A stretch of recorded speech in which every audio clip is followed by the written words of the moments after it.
Hello, guys. Today I'm going to read chapter 9 of Fantastic Mr. Fox, and it's called Mr. Fox Has a Plan. Are you ready? Let's start.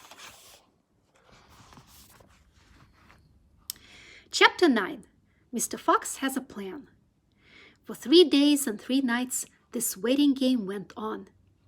How long can a fox go without food or water? Boggis asked on the 3rd day.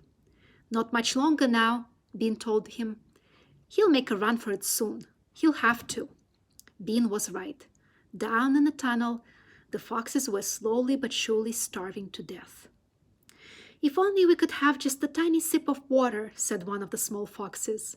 Oh, Dad, can't you do something? Couldn't we make a dash for it, Dad? We'd have a little bit of chance, wouldn't we? No chance at all, snapped Mrs. Fox. I refuse to let you go up there and face those guns. I'd sooner you stay down here and die in peace. Mr. Fox had not spoken for a long time. He had been sitting quite still, his eyes closed, not even hearing what the others were saying.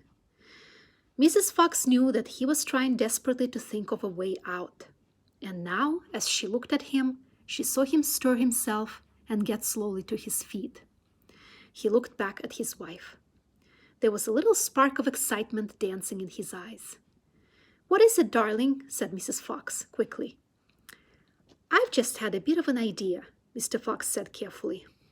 What? They cried. Oh, Dad, what is it? Come on, said Mrs. Fox. Tell us quickly. Well, said Mr. Fox. Then he stopped and sighed and sadly shook his head. He sat down again. It's no good, he said. It won't work after all. Why not, Dad? Because it means more digging. And we aren't any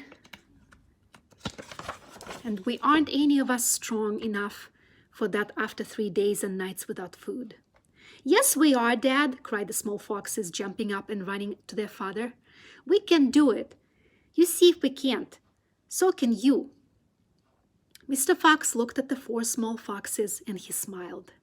What fine children I have, he thought. They're starving to death and they haven't had a drink for 3 days, but they're still undefeated. I must not let them down. I suppose we could give it a try, he said. Let's go, Dad. Tell us what you want us to do. Slowly, Mrs. Fox got to her feet. She was suffering more than any of them from the lack of food and water. She was very weak. I'm so sorry, she said, but I don't think I'm going to be much help. You stay right here where you are, my darling, said Mr. Fox. We can handle this by ourselves. All right, and now I'm going to read 3 questions for this chapter. Question number 1. What was Mr. Fox's new plan? To stay in the tunnel, to sneak past the 3 farmers, or to do more digging?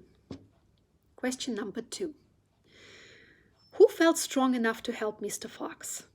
The small foxes, the 3 farmers, or Mrs. Fox?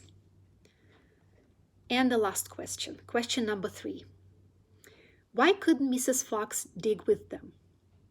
She had a different plan, she was very weak, or she did not like to dig. Good luck, and I'll see you tomorrow. Bye.